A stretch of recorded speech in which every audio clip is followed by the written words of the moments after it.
wa qatlan nafsil lati harramallahu illa bil haq, membunuh orang lain dengan cara yang tidak benar, membunuh orang yang diharamkan oleh Allah Subhanahu wa taala untuk melakukannya kecuali dengan alasan yang benar.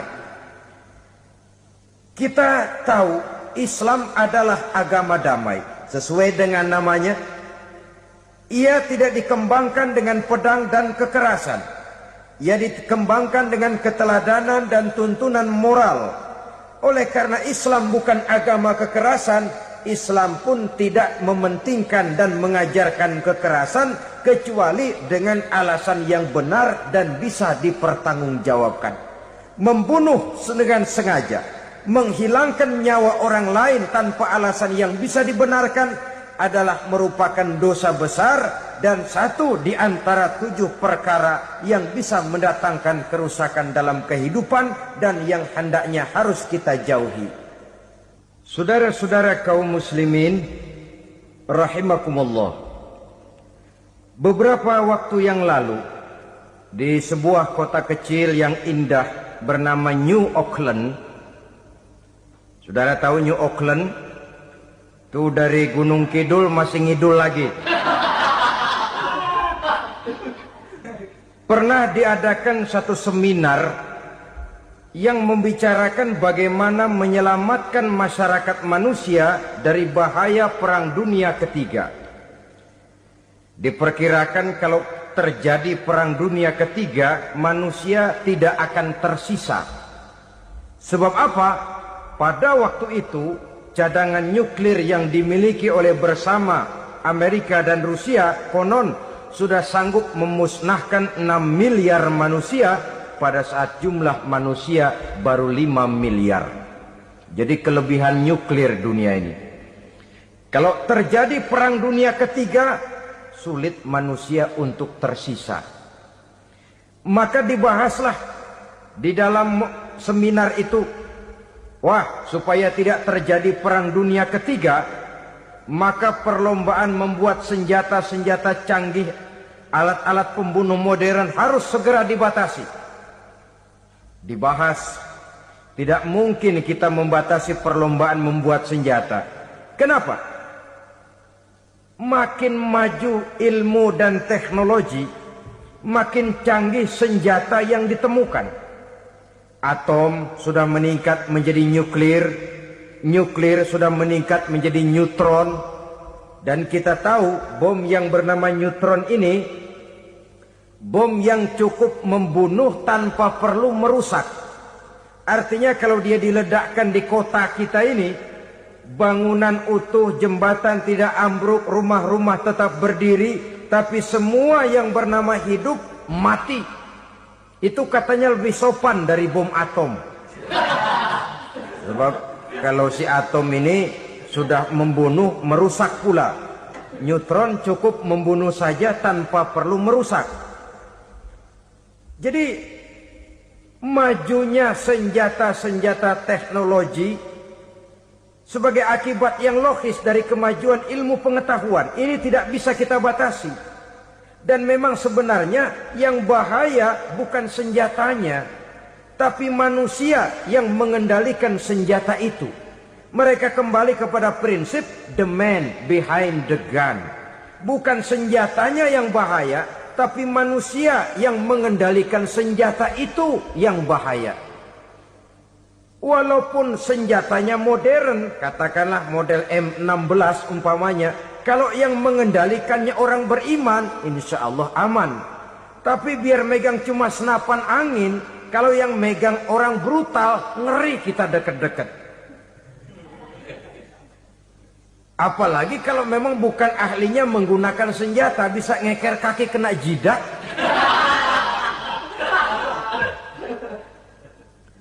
Mereka kembali kepada prinsip lama yang tetap baru, bukan senjatanya yang harus dibatasi, manusia yang mengendalikan senjata itu yang perlu dibicarakan. Nah, kalau begitu, agar manusia tidak mempergunakan senjata sewenang-wenang, apa yang harus kita lakukan? Ya, manusianya harus bermoral. Ya, tapi moral yang mana? Di dunia ini banyak ajaran tentang moral. Itu pun mudah saja. Di sini kan kita undang saja ahli dari berbagai agama untuk membicarakan konsep perdamaian menurut agamanya masing-masing. Baik, setuju itu, setuju. Maka tampillah para ahli agama, mereka kembali kepada prinsip moral daripada konsep yang terkandung di dalam ajaran agama untuk menegakkan perdamaian. Mula-mula naiklah ahli dari agama Hindu, dibacakan konsep perdamaian menurut ajaran agama Hindu, bahwa untuk damai manusia harus meninggalkan nafsu keduniaannya, menempuh samsara dan sebagainya untuk mencapai nirwana, menjauhi kemegahan dan kemewahan dunia. Ini lalu dibahas, rasanya juga tidak mungkin ini. Kemudian dari agama Nasrani, bahwa untuk damai manusia harus menciptakan sifat kasih sayang. Kalau ditampar pipi kiri, berikan pipi yang kanan. Kalau diberikan selendang, berikan baju. Nanti orang kasihan, lalu dia tidak akan nampar lagi. Ketika ini dibahas, ternyata rasanya pun tidak mungkin bisa diterima. Karena apa? Di zaman sekarang orang ditampar pipi kiri, dikasih pipi kanan. Bukan kasihan, gemes. Damai belum tentu, bonyok udah jelas. Lalu ketika dibacakan konsep perdamaian menurut Quran, di mana disampaikan ayat wa jazaa'u sayyi'atin sayyi'atun misluha faman afa wa aslaha fa ajruhu 'ala Allah. Balasan terhadap satu kejahatan adalah kejahatan yang seimbang, tetapi barang siapa yang memberi maaf dan mencari jalan damai, itulah yang terbaik dan akan mendapat pahala dari Allah Subhanahu wa ta'ala. Kamu tidak salah ditampar pipi kirimu, tampar lagi pipi kirinya sekeras dia menampar pipi kirimu. Nanti orang tidak mau menampar kita karena dia tahu kalau dia tampar kita, dia akan menderita tamparan sekeras dia menampar kita. Akan terjadilah prinsip saling hormat menghormati, tidak saling ganggu, tidak saling usil, tidak saling jahil. Atas dasar ini perdamaian bisa ditegakkan. Mereka bisa menerima konsep ini, tapi kemudian seminar ditutup tanpa satu keputusan resmi. Kenapa? Terus terang mereka kagum dengan konsep Islam, tapi sentimen lama terhadap nilai-nilai Islam telah menutup mata mereka untuk menerima kebenaran dari ajaran Al-Quranul Karim.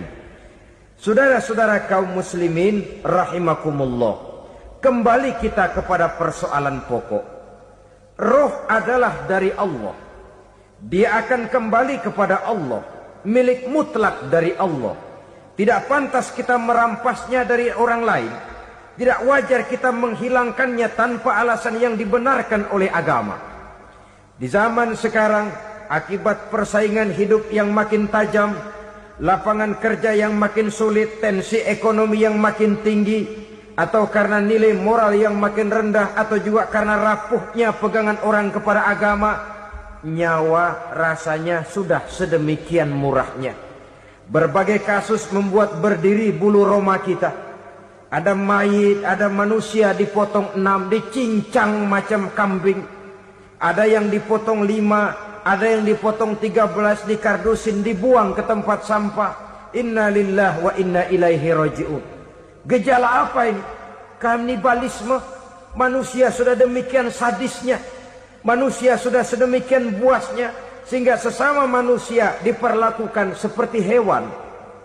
Padahal hewan sendiri belum pernah macan makan macan, bagaimanapun buasnya macan. Belum pernah serigala memakan serigala, bagaimanapun brutalnya serigala. Tetapi manusia makan manusia di zaman sekarang kadang jadi kenyataan dalam kehidupan kita. Kadang persoalannya remeh saja. Soal uang 200 perak, pisau bicara, nyawa melayang. Soal rokok sebatang, celurit bicara, nyawa melayang. Soal-soal yang sama sekali tidak prinsip, begitu mudah kita menghilangkan nyawa orang lain. Padahal Nabi pernah memperingatkan, Apabila dua orang muslim sudah berkelahi dan berbunuh-bunuhan, al-qatil wal maqtul finnar, yang membunuh dan yang terbunuh dua-duanya neraka. Sahabat heran, ya Rasul, kalau yang membunuh masuk neraka itu sih wajar, tapi yang terbunuh kenapa neraka juga? Beliau menjawab, dua-duanya sudah punya niat untuk saling membunuh. Niatnya itu yang diponten. Yang terbunuh cuman lagi apes aja, keduluan dia. Umpama tidak terbunuh, pasti dia yang akan membunuh. Oleh karenanya al-qatil wal maqtul, yang membunuh dan yang dibunuh finnar, dua-duanya masuk ke dalam neraka. Islam menghormati kehidupan. Tidak hanya terbatas kepada sesama muslim, orang-orang yang berlainan agama pun yang mau hidup berukun, damai, berdampingan dengan umat Islam, jiwa mereka, darah mereka dilindungi oleh nilai-nilai Islam yang disebut dengan kafir zimmi ini. Mengganggu mereka sama saja dengan mengganggu aku, kata Nabi. Jadi oleh karena itu, sayangilah sesama. Kehidupan adalah anugerah Allah. Bukan wewenang kita untuk mencabutnya dari orang lain. Bukan wewenang kita untuk merampas dan menghilangkannya dari orang lain. Apa yang tidak enak terjadi pada diri kita, begitu pula lah apabila terjadi pada diri orang lain. Sehingga Nabi mengatakan, la yu'minu ahadukum hatta yuhibba li akhihi ma yuhibbu li nafsihi. Belum dikatakan beriman seseorang kamu apabila dia belum mencintai saudaranya seperti ia mencintai dirinya sendiri. Apa yang enak dirasakan oleh orang lain, enak juga dirasakan oleh dia. Mengukur orang lain dengan diri sendiri. Kalau orang lain tanpa salah saya fitnah, kalau saya tanpa salah difitnah orang, enak apa enggak? Enggak, orang lain juga begitu. Kalau orang lain tanpa salah saya tempeleng kepalanya, enak apa tidak? Tidak. Orang lain juga begitu. Yang tidak enak terjadi pada diri kita, tentu tidak enak juga kalau terjadi pada orang lain. Mengukur orang lain dengan diri sendiri. Sehingga tidak timbul sifat egois. Tidak menari di atas bangkai orang lain. Tidak mendirikan kebahagiaan di atas untayan air mata orang lain. Sehingga dengan demikian saudara-saudara, dia bisa menghormati kehidupan, menghormati orang lain sebagaimana dia ingin dihormati. Untuk menghancurkan nilai-nilai iman, dibanjiri kita dengan paham-paham yang merusak dan mendangkalkan akidah. Baik ia bernama materialisme, baik ia bernama sekularisme, baik ia bernama banjirnya maksiat dan munkarat, baik ia bernama banjirnya peradaban dan kebudayaan yang menghancurkan moral daripada anak-anak kita, sedikit demi sedikit melenturkan dan melunturkan nilai-nilai keimanan kita, untuk kemudian pada waktunya nilai iman itu akan bertukar dan berganti menjadi nilai syirik kepada Allah Subhanahu wa ta'ala.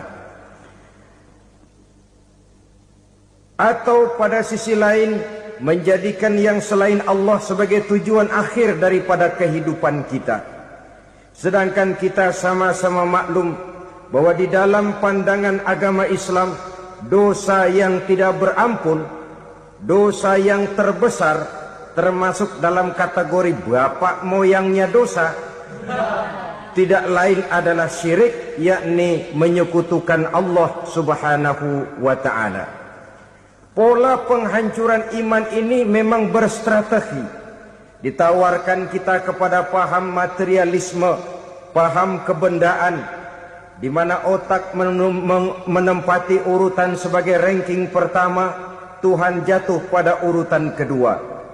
Lalu menyusul kepada paham sekularisme, Allah dipisahkan dari seluruh kegiatan hidup ini, untuk pada gilirannya menjadikan yang selain Allah sebagai tujuan akhir daripada seluruh kegiatan hidup kita.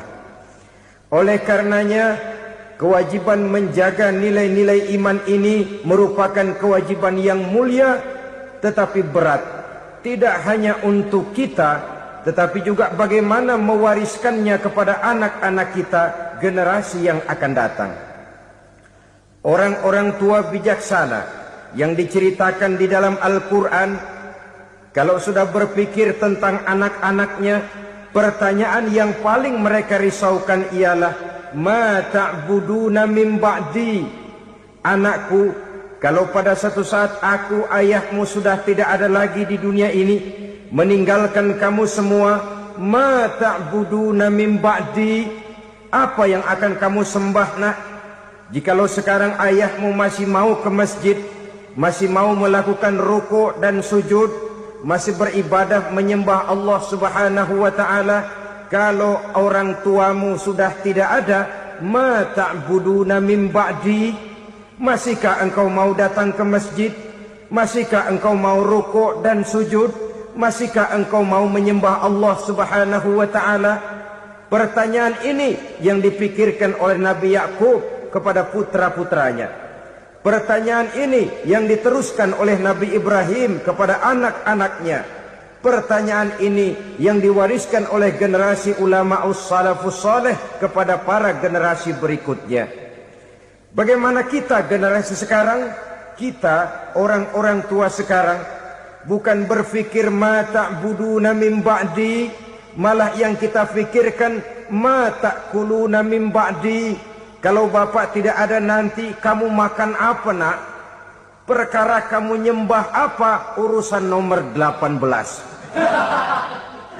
Yang penting kamu nanti hidup bisa makan nak. Maka kita sibuk mewariskan harta kepada anak-anak kita. Kita sibuk mewariskan kebun dan tanah kepada anak-anak kita. Kita sibuk mewariskan pabrik kepada anak-anak kita. Sementara kita lupa mewariskan intan yang paling mahal, mewariskan mutiara yang paling berharga, yaitu nilai iman kepada Allah Subhanahu wa ta'ala. Alangkah baiknya apabila warisan harta, warisan tanah dan kebun, warisan rumah dan pabrik didasari lebih dahulu dengan mewariskan nilai iman kepada Allah Subhanahu wa ta'ala. Sebagai orang-orang tua, kita boleh bersedih kalau anak kita tidak mengerti komputer. Kita boleh bersedih kalau anak kita tidak mengerti matematika. Kita boleh bersedih kalau anak kita tidak mengerti bahasa Inggris. Tapi sewajarnya lebih bersedihlah kita orang tua jikalau mempunyai anak yang tidak kenal Allah sebagai Tuhannya, yang kemudian tidak mau rukuk dan sujud kepada Allah Tuhannya. Itulah kemalangan yang paling malang bila kita meninggalkan generasi yang tidak bertauhid kepada Allah Subhanahu wa ta'ala. Betapapun anak kita tidak ngerti komputer, saudara, paling-paling kerugiannya cuma kerugian dunia. Masuk dia ke alam barzakh, munkar nakir tidak akan sempat tanya kau belajar komputer apa tidak. Kumpul dia di padang mahsyar, malaikat juga tidak akan tanya matematikamu nilainya berapa. Yang ditanya kau kenal Allah, kau rukuk dan sujud kepadanya, kau pernah datang ke masjid. Oleh karena itu sekali lagi, menjaga nilai iman tidak hanya untuk kita, tetapi juga mewariskannya kepada anak-anak kita, generasi yang akan datang. Sungguh kemalangan yang paling besar apabila kita meninggalkan anak-anak kita. Mereka kita tinggalkan lemah ekonominya, itu tidak baik. Mereka kita tinggalkan lemah otaknya, itu pun akan membuat mereka tertinggal oleh yang lain. Tapi yang paling celaka, jikalau kita tinggalkan mereka dalam kondisi lemah imannya, rapuh akidahnya, tidak baik dan tidak betul keyakinan hidupnya. Oleh karena itu Nabi berpesan, jauhilah 7 perkara yang merusak. Yang pertama, syirik kepada Allah Subhanahu wa ta'ala. Menyekutukan Allah baik dalam ucapan, dalam keyakinan, ataupun dalam perbuatan. Ini perkara pertama yang termasuk 7 perusak besar di dalam kehidupan. Kalau sudah jatuh kita ke lembah syirik, bagaimanapun banyak kebaikan yang kita kerjakan, berjiwa sosial, bertangan pemurah, gemar menolong orang lain, kalau memang dasarnya syirik, maka seluruh kebaikan kita akan hancur, tidak akan ada nilainya dalam pandangan Allah Subhanahu wa ta'ala. Dalam pandangan manusia, mungkin kita dicatat sebagai orang sosial, gemar menolong orang lain, tidak berpangku tangan melihat orang yang mendapat kesulitan. Tapi oleh karena dasarnya syirik, dasarnya tidak mentauhidkan Allah, maka seluruh nilai kebaikan yang kita kerjakan tidak akan ada nilainya dalam pandangan Allah Subhanahu wa ta'ala. Maka jagalah iman kita jangan sampai dihinggapi penyakit syirik yang bagaimana kecilnya sekalipun. Sekali lagi, baik syirik dalam bentuk ucapan, syirik dalam bentuk keyakinan, sampai kepada syirik dalam bentuk perbuatan, kita berhindar kepada sifat-sifat yang sedemikian itu. Karena apa? Dalam satu ayat Quran Allah Subhanahu wa ta'ala menjelaskan, innallaha la yaghfiru ayyushraka bih wa yaghfiru ma duna dzalika liman yasha. Allah tidak akan memberi ampun kepada orang-orang yang menyekutukannya, tapi Allah masih mau memberikan ampun kepada dosa-dosa yang selain itu bagi orang-orang yang dikehendakinya. Dosa selain syirik, apabila kita bertaubat, Allah masih mau mengampuni. Tapi kalau sudah jatuh ke tempat syirik, itu sudah dosa yang tidak berampun. Taubatnya tidak lain melepas syirik, kembali kepada tauhid, berkeyakinan bahwa hanya ada Allah Subhanahu wa ta'ala, Tuhan satu-satunya yang lam yalid walam yulad walam yakul lahu kufuwan ahad.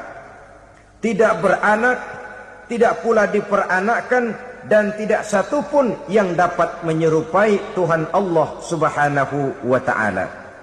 Saudara-saudara kaum muslimin rahimakumullah, bahwa kita di zaman sekarang memang tidak menyembah berhala, ya. Bahwa kita tidak berterang-terangan mengatakan Tuhan lebih dari satu, memang.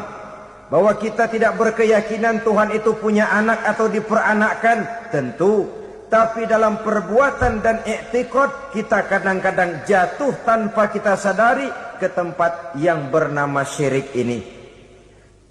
Oleh karenanya, di zaman di mana teknologi makin canggih, di mana kemajuan pembangunan makin menjangkau berbagai aspek kehidupan, diperlukan keseimbangan antara kemajuan fisik material dengan kemajuan mental spiritual. Apabila tidak ada keseimbangan, yang terwujud tentulah kepincangan, yang diawali dengan pincangnya cara kita berpikir, sehingga pada akhirnya akan mengarah kepada pincangnya cara kita berbuat dan bertindak di dalam kehidupan kita. Oleh karena itu Nabi berpesan, jauhilah sifat syirik, karena syirik merupakan dosa yang teramat besar. Ini sifat merusak yang pertama. Yang kedua, kata Nabi, wasihra, jauhilah sihir. Sihir ini juga termasuk perkara yang merusak kehidupan. Kita semua sama-sama maklum bahwa sihir sebenarnya bukan persoalan baru. Sejak sebelum datang Islam, sihir itu sudah ada. Di zaman Yunani kuno, sihir ada. Di zaman Mesir kuno, di zaman Cina kuno, dan yang lain-lain yang serba kuno, sihir itu sudah ada. Bahkan para nabi pun, para rasul yang diutus oleh Allah Subhanahu wa ta'ala, senantiasa berhadapan dengan ahli-ahli sihir untuk menguji kebenaran dari misi yang mereka bawa. Sihir adalah perbuatan di luar kebiasaan yang bisa dikerjakan oleh ahlinya dengan bantuan jin atau setan. Hukum mempelajari sihir adalah haram, mengamalkannya lebih haram lagi. Sebab itu saudara-saudara, sihir merupakan perbuatan merusak yang harus kita jauhi. Ciri-ciri daripada perbuatan sihir, pertama, ia mengandung tipuan, bayangan khayal. Di zaman Nabi Musa misalnya, orang melihat tambang-tambang itu seperti ular. Nabi Musa melayangkan tongkatnya menjadi ular-ular besar yang memakan ular-ular kecil ciptaan tukang-tukang sihir Fir'aun tadi. Lalu sihir bisa terjadi dengan bantuan jin kafir atau setan. Kemudian ciri yang ketiga, sifatnya halus dan tersembunyi.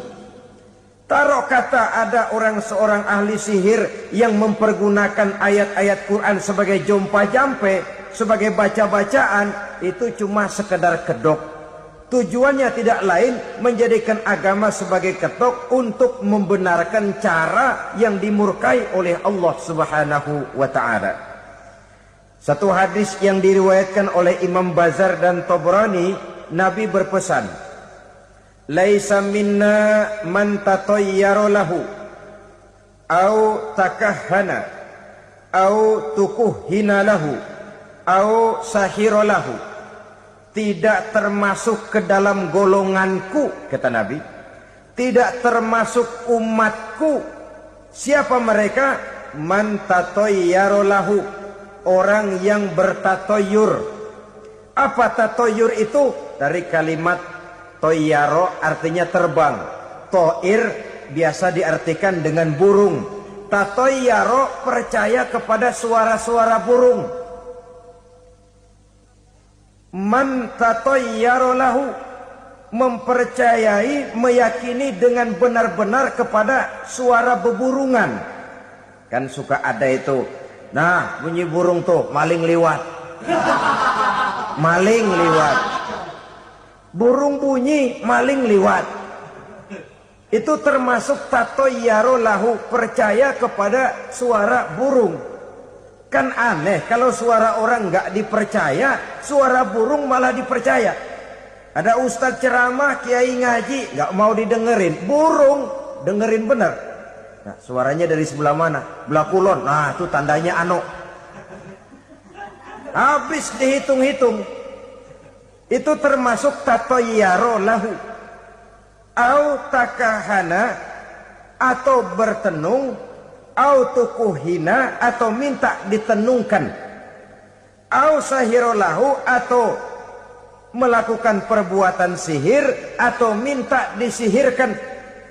Laisa minna, tidak termasuk ke dalam golonganku, kata Nabi.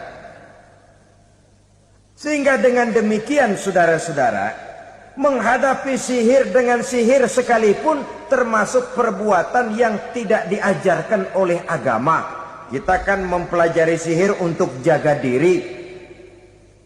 Tidak apa-apa, yang dilarang mengamalkannya, dilarang juga mempelajarinya. Sebab orang kalau sudah mengetahui, biasanya lalu terangsang untuk mencoba. Kalau percobaannya berhasil, biasanya terangsang untuk coba lagi dan coba lagi. Pada akhirnya ketagihan, lalu beralih menjadi profesi, apalagi itu nanti bisa mendatangkan hasil uang. Saudara-saudara kaum muslimin rahimakumullah, kita manusia makhluk nyata. Kita hidup di alam nyata, terikat oleh sunnatullah, causality. Oleh karenanya, bagi kita keyakinan yang penuh, keikhlasan di dalam bertuhankan Allah, penyerahan diri sepenuhnya hanya kepadanya, itu sudah merupakan obat penangkal yang sangat ampuh agar kita tidak terkena penyakit-penyakit yang dibuat oleh setan dan para pembantunya. Sehingga beberapa ayat Quran mengajarkan, misalnya a'udzu bikalimatillahi tammati min syarri ma khalaq, atau bismillazi la yadurru ma'asmihi syai'un fil ardi wala fis sama, dengan menyebut nama Allah yang tidak bisa mendatangkan bahaya sedikit pun, dari baik yang datang dari langit maupun yang datang dari bumi. Jiwa yang kosong dari keyakinan yang penuh kepada Allah, jiwa yang penuh was-was dan ragu-ragu, itu yang mudah terserang oleh penyakit-penyakit yang dikerjakan oleh para tukang-tukang sihir, yaitu oleh setan dan seluruh para pembantunya. Kemudian hadis kedua yang diriwayatkan oleh Imam Ibnu Hibban, Nabi bersabda, la yadkhulul jannata mudminu khamrin wala mu'minu bisihrin wala qati'u rahmin. Tidak masuk surga Ini Nabi yang bilang, tidak masuk surga. Siapa itu? Pertama, mudminu khamrin, orang yang berkekalan dalam mabuk. Selalu mudminun itu sudah menjadi perbuatan rutinnya, tidak kapok-kapoknya, teler seumur hidup. Mudminu khamrin, tidak masuk surga orang yang selalu bermabuk-mabukan. Yang kedua, wala mu'minu bisihrin, orang mukmin tapi main sihir. Ini juga oleh Nabi diperingatkan, tidak akan masuk surga orang mukmin tapi suka main sihir. Wala qati'ur rahmin, dan tidak juga orang yang memutuskan silaturahmi. 3 macam manusia yang diperingatkan Nabi tidak akan masuk surga: orang yang selalu mabuk, orang mukmin yang main sihir, dan orang yang memutuskan silaturahmi. Saudara-saudara kaum muslimin rahimakumullah. Lalu orang berkata, kenapa dilarang kita bersihir padahal Rasul sendiri kan punya mukjizat? Nah, kita memang harus membedakan antara mukjizat dengan sihir. Dalam kehidupan agama kita kenal ada yang namanya mukjizat, ada yang namanya karomah atau keramat biasa diucapkan, ada yang namanya maunah, ada yang namanya irhas, ada juga yang namanya sihir. Kesemuanya ini berbeda, saudara-saudara. Yang dinamakan mukjizat itu khusus untuk para rasul saja.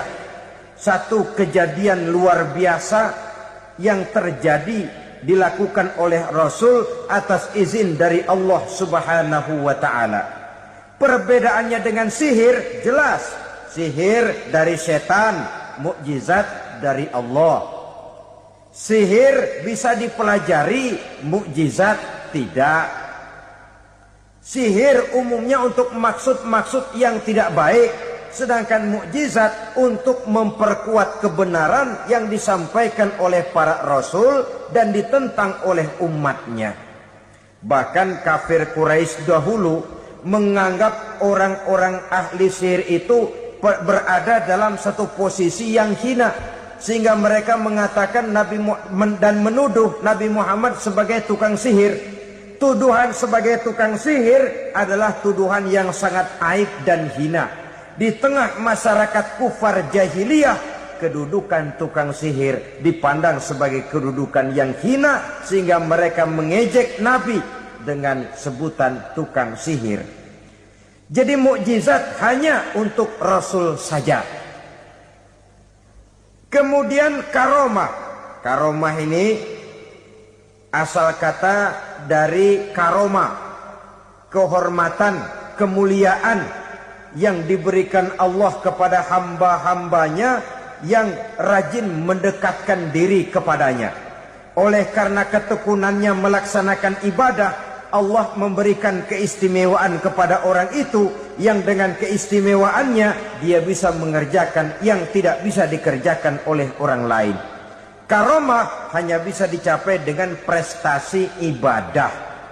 Kalau sihir, mau ibadah apa enggak, asal dia belajar, bersatu dan berteman dengan setan, memenuhi persyaratan-persyaratan setan, biasanya lalu bisa. Sedangkan karomah tidak mungkin terwujud tanpa orang mendekatkan diri sedekat-dekatnya kepada Allah Subhanahu wa ta'ala. Maka kita lihat biasanya orang-orang yang punya ilmu sihir, mukanya rata-rata nggak enak dilihat. Kumuh, jauh dari air wudhu, jauh dari sujud kepada Allah, malah berteman dengan setan, menjadi pelayan-pelayannya setan. Saudara-saudara, adapun maunah, keistimewaan yang diberikan Allah kepada hamba-hambanya yang belum sampai kepada tingkat wali, tapi orang itu lebih banyak kebaikannya daripada kesalahannya. Umpamanya Saudara jalan bertiga di pinggir jalan. Saudara ada pada posisi di tengah, lalu bertiga ini ketabrak mobil. Menurut perhitungan saudara mati lebih dahulu. Tapi terjadi hal yang aneh, dua teman saudara mati, saudara malah cuma luka dan lecet sedikit saja. Apa itu? Kalau kita lebih banyak kebaikannya daripada kesalahannya, itu yang dinamakan ma'unah. Pertolongan yang diberikan Allah kepada hamba-hambanya yang lebih banyak kebaikannya daripada kesalahannya. Sedangkan yang dinamakan irhas, kejadian luar biasa pada diri seseorang pada waktu dia masih kecil, yang menunjukkan tanda-tanda keistimewaannya. Itu umumnya pada para nabi pada usia kecilnya sudah ada irhas, tanda-tanda istimewa. Jelas baik mukjizat, karomah, maunah maupun irhas berbeda dengan sihir. Sihir ini jelas saja merupakan bantuan dan persekutuan antara manusia dengan setan. Padahal setan, kata Allah dalam Al-Quran, innahu lakum aduwwum mubin, sesungguhnya setan bagi kamu adalah musuh yang sangat jelas. Saudara-saudara kaum muslimin rahimakumullah, di zaman sekarang dalam menghadapi beban kehidupan yang makin pelik, menghadapi stres yang tidak kunjung selesai, menghadapi persoalan-persoalan yang teramat berat, orang sering mencari jalan keluar kepada hal-hal yang menurut pendapatnya bisa meringankan beban moralnya itu. Pergilah dia mencari sesuatu yang dapat meringankan bebannya. Dan tidak jarang yang jatuh ke pangkuan tukang-tukang tenung, ke pangkuan tukang-tukang sihir, yang mereka itu oleh Quran dijelaskan kadzabal munajjimun walau sodaku. Tukang-tukang tenung, tukang-tukang sihir, mereka itu bohong walaupun benar. Maksudnya bohong walaupun benar, artinya kalau yang mereka kerjakan benar, itu sih kebenaran. Benar dengan kebenaran itu lain. Kebenaran, kebetulan bisa, tapi tidak untuk selalu. Apalagi kalau itu sudah membahayakan kehidupan orang lain. Jadi oleh karena itu Nabi berpesan, jauhilah daripada sihir. Kalau sudah jauhilah dari sihir, artinya ya jauhilah daripada mempelajarinya, jauhilah daripada bergaul dengan orang-orang yang ahli di bidang itu, karena dari pergaulan segalanya bisa menular. Baiklah saudara, ini yang kedua. Yang ketiga pesan Nabi, wa qatlan nafsil lati harramallahu illa bil haq. Membunuh orang lain dengan cara yang tidak benar. Membunuh orang yang diharamkan oleh Allah Subhanahu wa taala untuk melakukannya kecuali dengan alasan yang benar. Kita tahu Islam adalah agama damai. Sesuai dengan namanya, ia tidak dikembangkan dengan pedang dan kekerasan. Ia dikembangkan dengan keteladanan dan tuntunan moral. Oleh karena Islam bukan agama kekerasan, Islam pun tidak mementingkan dan mengajarkan kekerasan kecuali dengan alasan yang benar dan bisa dipertanggungjawabkan. Membunuh dengan sengaja, menghilangkan nyawa orang lain tanpa alasan yang bisa dibenarkan adalah merupakan dosa besar dan satu di antara 7 perkara yang bisa mendatangkan kerusakan dalam kehidupan dan yang hendaknya harus kita jauhi. Saudara-saudara kaum muslimin rahimakumullah, beberapa waktu yang lalu di sebuah kota kecil yang indah bernama New Auckland. Saudara tahu New Auckland? Itu dari Gunung Kidul masih ngidul lagi. Pernah diadakan satu seminar yang membicarakan bagaimana menyelamatkan masyarakat manusia dari bahaya Perang Dunia Ketiga. Diperkirakan kalau terjadi Perang Dunia Ketiga, manusia tidak akan tersisa. Sebab apa? Pada waktu itu cadangan nuklir yang dimiliki oleh bersama Amerika dan Rusia konon sudah sanggup memusnahkan 6 miliar manusia pada saat jumlah manusia baru 5 miliar. Jadi kelebihan nuklir dunia ini. Kalau terjadi perang dunia ketiga, sulit manusia untuk tersisa. Maka dibahaslah di dalam seminar itu, wah, supaya tidak terjadi perang dunia ketiga, maka perlombaan membuat senjata-senjata canggih, alat-alat pembunuh modern harus segera dibatasi.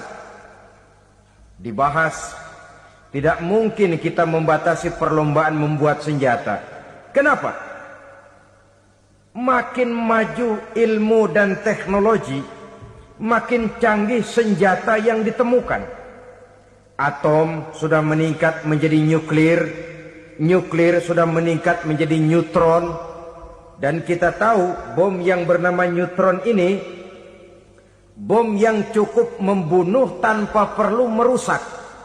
Artinya kalau dia diledakkan di kota kita ini, bangunan utuh, jembatan tidak ambruk, rumah-rumah tetap berdiri, tapi semua yang bernama hidup mati. Itu katanya lebih sopan dari bom atom. Sebab kalau si atom ini sudah membunuh, merusak pula. Neutron cukup membunuh saja tanpa perlu merusak. Jadi majunya senjata-senjata teknologi sebagai akibat yang logis dari kemajuan ilmu pengetahuan ini tidak bisa kita batasi. Dan memang sebenarnya yang bahaya bukan senjatanya, tapi manusia yang mengendalikan senjata itu. Mereka kembali kepada prinsip the man behind the gun. Bukan senjatanya yang bahaya, tapi manusia yang mengendalikan senjata itu yang bahaya. Walaupun senjatanya modern, katakanlah model M16 umpamanya, kalau yang mengendalikannya orang beriman, insya Allah aman. Tapi biar megang cuma senapan angin, kalau yang megang orang brutal, ngeri kita deket-deket. Apalagi kalau memang bukan ahlinya menggunakan senjata, bisa ngeker kaki kena jidat.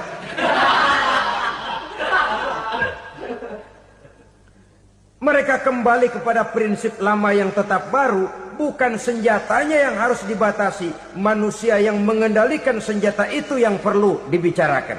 Nah, kalau begitu, agar manusia tidak mempergunakan senjata sewenang-wenang, apa yang harus kita lakukan? Ya, manusianya harus bermoral. Ya, tapi moral yang mana? Di dunia ini banyak ajaran tentang moral. Itu pun mudah saja. Di sini kan kita undang saja ahli dari berbagai agama untuk membicarakan konsep perdamaian menurut agamanya masing-masing. Baik, setuju itu, setuju. Maka tampillah para ahli agama, mereka kembali kepada prinsip moral daripada konsep yang terkandung di dalam ajaran agama untuk menegakkan perdamaian. Mula-mula naiklah ahli dari agama Hindu, dibacakan konsep perdamaian menurut ajaran agama Hindu, bahwa untuk damai manusia harus meninggalkan nafsu keduniaannya, menempuh samsara dan sebagainya untuk mencapai nirwana, menjauhi kemegahan dan kemewahan dunia. Ini lalu dibahas, rasanya juga tidak mungkin ini. Kemudian dari agama Nasrani, bahwa untuk damai manusia harus menciptakan sifat kasih sayang. Kalau ditampar pipi kiri, berikan pipi yang kanan. Kalau diberikan selendang, berikan baju. Nanti orang kasihan, lalu dia tidak akan nampar lagi. Ketika ini dibahas, ternyata rasanya pun tidak mungkin bisa diterima. Karena apa? Di zaman sekarang orang ditampar pipi kiri, dikasih pipi kanan. Bukan kasihan, gemes. Damai belum tentu, bonyok udah jelas. Lalu ketika dibacakan konsep perdamaian menurut Quran, di mana disampaikan ayat wa jazaa'u sayyi'atin sayyi'atun misluha faman afa wa aslaha fa ajruhu 'ala Allah. Balasan terhadap satu kejahatan adalah kejahatan yang seimbang. Tetapi barang siapa yang memberi maaf dan mencari jalan damai, itulah yang terbaik dan akan mendapat pahala dari Allah Subhanahu wa taala. Kamu tidak salah ditampar pipi kirimu, tampar lagi pipi kirinya sekeras dia menampar pipi kirimu. Nanti orang tidak mau menampar kita karena dia tahu kalau dia tampar kita, dia akan menderita tamparan sekeras dia menampar kita. Akan terjadilah prinsip saling hormat menghormati, tidak saling ganggu, tidak saling usil, tidak saling jahil. Atas dasar ini perdamaian bisa ditegakkan. Mereka bisa menerima konsep ini, tapi kemudian seminar ditutup tanpa satu keputusan resmi. Kenapa? Terus terang mereka kagum dengan konsep Islam. Tapi sentimen lama terhadap nilai-nilai Islam telah menutup mata mereka untuk menerima kebenaran dari ajaran Al-Quranul Karim. Saudara-saudara kaum muslimin rahimakumullah, kembali kita kepada persoalan pokok. Roh adalah dari Allah. Dia akan kembali kepada Allah, milik mutlak dari Allah. Tidak pantas kita merampasnya dari orang lain. Tidak wajar kita menghilangkannya tanpa alasan yang dibenarkan oleh agama. Di zaman sekarang, akibat persaingan hidup yang makin tajam, lapangan kerja yang makin sulit, tensi ekonomi yang makin tinggi, atau karena nilai moral yang makin rendah, atau juga karena rapuhnya pegangan orang kepada agama, nyawa rasanya sudah sedemikian murahnya. Berbagai kasus membuat berdiri bulu roma kita. Ada mayit, ada manusia dipotong 6, dicincang macam kambing. Ada yang dipotong 5, ada yang dipotong 13, dikardusin, dibuang ke tempat sampah. Inna lillahi wa inna ilaihi raji'un. Gejala apa ini? Kanibalisme. Manusia sudah demikian sadisnya, manusia sudah sedemikian buasnya, sehingga sesama manusia diperlakukan seperti hewan. Padahal hewan sendiri belum pernah macan makan macan, bagaimanapun buasnya macan. Belum pernah serigala memakan serigala, bagaimanapun brutalnya serigala. Tetapi manusia makan manusia di zaman sekarang kadang jadi kenyataan dalam kehidupan kita. Kadang persoalannya remeh saja. Soal uang 200 perak, pisau bicara, nyawa melayang. Soal rokok sebatang, celurit bicara, nyawa melayang. Soal-soal yang sama sekali tidak prinsip, begitu mudah kita menghilangkan nyawa orang lain. Padahal Nabi pernah memperingatkan, apabila dua orang muslim sudah berkelahi dan berbunuh-bunuhan, al-qatil wal maqtul finnar, yang membunuh dan yang terbunuh dua-duanya neraka. Sahabat heran, ya Rasul, kalau yang membunuh masuk neraka itu sih wajar, tapi yang terbunuh kenapa neraka juga? Beliau menjawab, dua-duanya sudah punya niat untuk saling membunuh. Niatnya itu yang diponten. Yang terbunuh cuman lagi apes aja, keduluan dia. Umpama tidak terbunuh, pasti dia yang akan membunuh. Oleh karenanya al-qatil wal maktul, yang membunuh dan yang dibunuh finnar, dua-duanya masuk ke dalam neraka. Islam menghormati kehidupan. Tidak hanya terbatas kepada sesama muslim, orang-orang yang berlainan agama pun yang mau hidup berukun, damai, berdampingan dengan umat Islam, jiwa mereka, darah mereka dilindungi oleh nilai-nilai Islam yang disebut dengan kafir zimmi ini. Mengganggu mereka sama saja dengan mengganggu aku, kata Nabi. Jadi oleh karena itu, sayangilah sesama. Kehidupan adalah anugerah Allah, bukan wewenang kita untuk mencabutnya dari orang lain, bukan wewenang kita untuk merampas dan menghilangkannya dari orang lain. Apa yang tidak enak terjadi pada diri kita, begitu pula lah apabila terjadi pada diri orang lain.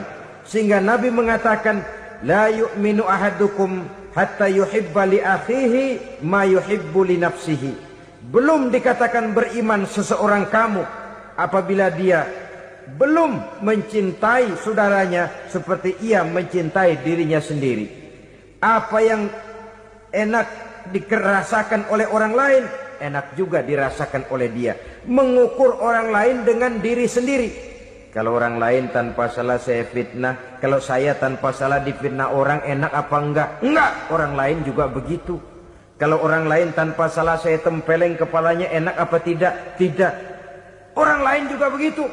Yang tidak enak terjadi pada diri kita, tentu tidak enak juga kalau terjadi pada orang lain. Mengukur orang lain dengan diri sendiri. Sehingga tidak timbul sifat egois. Tidak menari di atas bangkai orang lain.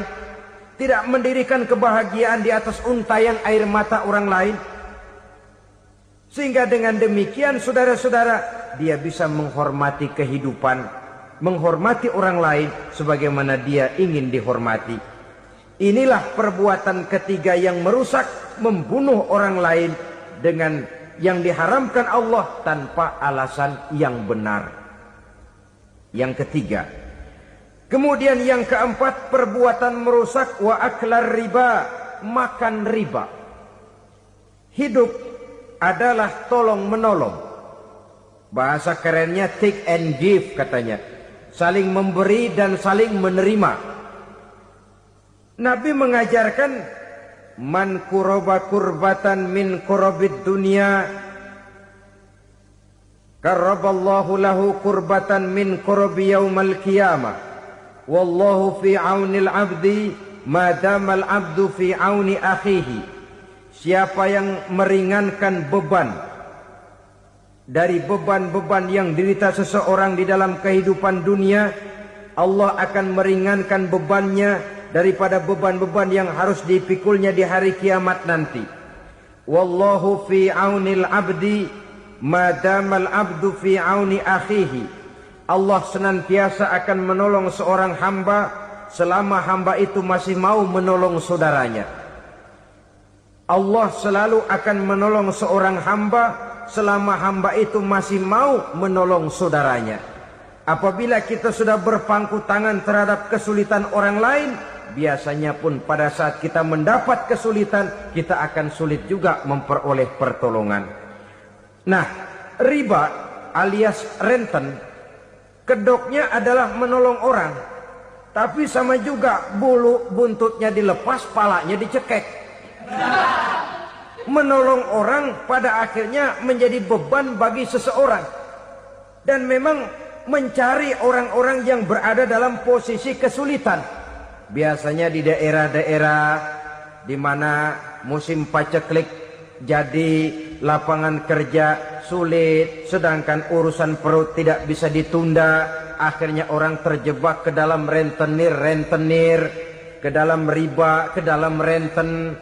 Bunga berbunga, sehingga satu saat jumlah bunganya bisa lebih besar dari jumlah pinjaman pokoknya. Kemudian kalau juga ternyata tidak bisa dibayar, rumah jadi taruhan. Memang rumah satu-satunya, begitu rumah ditarik mulain camping. Bukankah pada akhirnya akan mewariskan kesengsaraan? Oleh karena itu, kepada kita berusahalah jangan berhubungan dengan rentenir, jangan makan renten dan riba. Kepada mereka yang melaksanakan riba, walaupun mendatangkan keuntungan materi, tapi percayalah harta yang didapat dengan jalan riba tidak akan membawa keberkahan. Manakala tidak membawa keberkahan, dia tidak akan mendatangkan ketenangan di dalam kehidupan kita. Oleh karenanya, memakan harta riba termasuk perbuatan yang merusak sendi-sendi kehidupan sosial, merusak kehidupan orang lain, merusak kehidupan masyarakat, tetangga, pergaulan dan sebagainya. Yang kelima, wa akla malil yatim, memakan harta anak yatim dengan cara yang zalim. Nih, memang lezat. Anak yatim itu nggak tahu urusan apa-apa. Kita diamanahkan untuk mengurusinya. Kadang-kadang dibentuklah panitia penyantunan yatim piatu. yatimnya mah tetap kelaparan, panitianya yang pada gendut.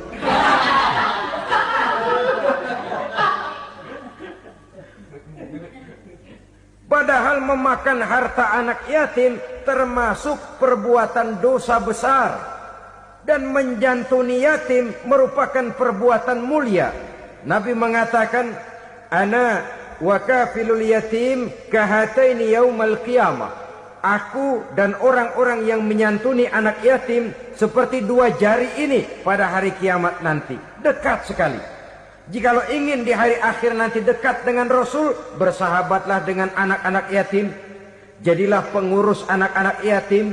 Bangunlah panti-panti asuhan yatim. Pada saat bapak ibunya meninggal, kitalah yang menjadi orang tuanya.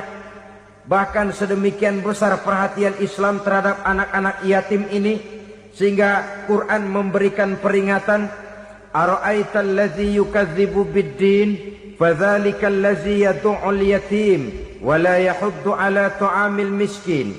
Tahukah kamu siapa orang yang mendustakan agama? Beragama tapi dianggap dusta, solatnya dusta, puasanya dusta karena agamanya sudah berdusta. Siapa mereka? Fazalikal ladzi yad'ul yatim, orang yang menyia-nyiakan anak yatim, wala yahuddu ala ta'amil miskin, dan tidak pernah memberi makan kepada orang-orang yang menderita kemiskinan. Menyia-nyiakan, meninggalkan anak yatim termasuk perbuatan yang divonis kita sebagai orang yang mendustakan agama. Saudara-saudara kaum muslimin rahimakumullah, maka sangat dicela mengeksploitir anak-anak yatim, menjadikan mereka sebagai kedok untuk mencari kekayaan pribadi. Tetapi jikalau ikhlas, ganjarannya sangat besar, nilai pahalanya sangat besar. Menyantuni yatim tidak hanya setahun sekali. Kalau Muharram pakai istilah lebaran yatim. Dibentuklah panitia, diberilah beras, uang 4-5 ribu rupiah, alhamdulillah. Tapi jangan lupa, si yatim tidak hidup cuma satu hari. Dia tidak hidup cuma di bulan Muharram saja. Dia hidup 12 bulan dalam setahun. Sebagaimana anak-anak yang lain, dia juga berhak punya masa depan. Dia juga berhak menikmati bangku sekolah. Dia berhak mengenyam arti dan makna pendidikan. Dia berhak membekali diri dengan ilmu dan pengetahuan seperti halnya anak-anak yang lain. Maka kita yang diberikan keluasan oleh Allah, ingatlah itu. Bersahabatlah dengan anak-anak yatim, santuni mereka. Perkara setahun sekali di bulan Muharram, alhamdulillah, itu bagus, bin Thayyib alias baik. Tapi tentu dan tentu sekali lagi, si yatim tidak hanya hidup di bulan Muharram. Dia hidup 12 bulan dalam setahun, 24 jam di dalam sehari. Oleh karenanya, menyia-nyiakan mereka pada saat posisi kita memang mampu, akan memojokkan kita dalam satu posisi di mana kita dianggap sebagai orang yang mendustakan agama. Memakan harta anak yatim dengan cara yang zolim. Bapaknya udah meninggal, kebunnya lebar, anaknya dikelecehin. Nah, dah kamu gak usah pusing, nanti saya yang ngurus. Akhirnya bukan ngurus, nguras. Si yatim mungkin tidak tahu bahwa dia disia-siakan, haknya diambil, miliknya dizolimi. Tapi Allah yang akan membalasnya dengan seadil-adilnya. Maka makan harta anak yatim biasanya balasannya tokcer bin paten. Nggak banyak selang tempo itu, nggak percaya cobain dah. Nyobain aja kan nggak bayar, umpama. Memakan harta anak yatim dengan cara yang zolim, ganjarannya biasanya kontan. Kenapa? Ratapan si miskin, untayan air matanya, jeritan kepedihan hatinya, membuka pintu langit, permohonannya diijabah, getaran hatinya didengarkan oleh Allah. Maka balasannya biasanya kontan, spontan, tidak menunggu waktu terlalu lama. Itu di dunia, belum lagi di akhirat nanti. Bukankah dalam riwayat Mi'raj diceritakan Nabi melihat di neraka itu orang perutnya sebesar rumah. La haula wala quwata. Itu perut kayak rumah, bagaimana jalannya tuh orang? Dan memang gak jalan, diseret-seret oleh malaikat di neraka itu. Hancur perutnya, amburadul itu perut. Berantakan isinya, dibulatkan lagi, diseret lagi, hancur lagi, dibulatkan lagi. Sampai Nabi tanya, orang itu begitu berat siksanya kenapa ya Jibril? Itu Muhammad, waktu di dunia dulu rakus banget makan harta anak yatim. Begitu vonisnya, begitu menyedihkan nasibnya di akhirat. Tapi di dunia pun ketidakberkahan itu sudah membayangi kehidupannya. Oleh karena itu, kepada saudara-saudara yang mendapat titipan anak yatim, berbahagialah, karena semulia-mulia rumah adalah rumah yang di dalamnya ada anak yatim yang disantuni. Sehina-hina rumah adalah rumah di mana di dalamnya ada anak yatim yang disia-siakan. Begitu kata Nabi kita. Rumah yang paling mulia dalam pandangan Allah, rumah yang di dalamnya ada anak yatim yang disantuni. Rumah yang paling hina dalam pandangan Allah, rumah yang di dalamnya ada anak yatim yang nasibnya disia-siakan. Berbahagialah saudara apabila menjadi penyantun anak-anak yatim, pelindung mereka, sehingga mereka mempunyai masa depan sebagaimana anak-anak lainnya. Rasulullah sendiri sedemikian peka terhadap keadaan anak-anak yatim karena beliau sendiri memang mengalami. Umur 6 bulan dalam kandungan ibu, beliau sudah ditinggalkan oleh ayahnya. Pada saat berusia 6 tahun